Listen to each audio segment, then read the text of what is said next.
Thank y'all. First of all, I'm honored to be here and share a stage with freedom fighters like Cat Brooks and the Black elders that have spoken before. So I thank you all for the opportunity to be here and speak with you now. But I'm not here on my behalf. I'm here on behalf of some folks who can't be here because the carceral state has them locked up. I'm talking about primarily Black leadership of a hunger strike, a wave of hunger strikes that have happened in an immigration detention center in Bakersfield, California. And I've had the honor and privilege to organize alongside them as they fight for their freedom. And I'm here to read a statement from one of those folks today. His name is Charles Joseph.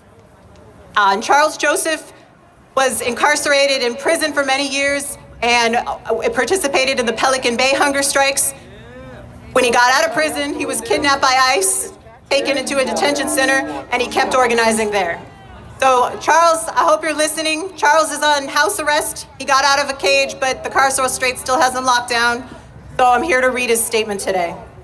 And before I do that, I just want to say one thing. I'm here today as a Black woman, as an Afro-Latina woman, to say that immigrant liberation is Black liberation. And if you're here for immigrant liberation and you're here in solidarity with Black folks, you got it wrong. Because we need to be centering Black folks and Black immigrants in our work and in everything we do. And not just today on Juneteenth, but every single day.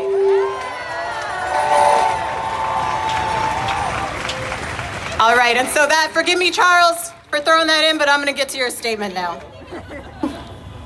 I spent 13 years in a cage, first in prison, then in ICE detention. My little girl was without me for all that time. My oldest daughter is already grown, and I miss that, but the system doesn't care. The police, prison, and detention guards, they're all the same. They think that once they put on their uniform, they're superior. They've been taught to be that way, taught to put up walls to keep us out, taught to dehumanize us and treat us as aliens. They're taught to think that we deserve being mistreated, that we had it coming all along. There's only one way to solve these problems. We have to learn to respect each other. We have to end the systems that dehumanize people. And we have to abolish prisons and the police. And while we wait for that, there are still incarcerated people who are fighting for their lives during this pandemic. These are the words of my former dorm mates at the Mesa Verde ICE Detention Center when they went on hunger strike last week.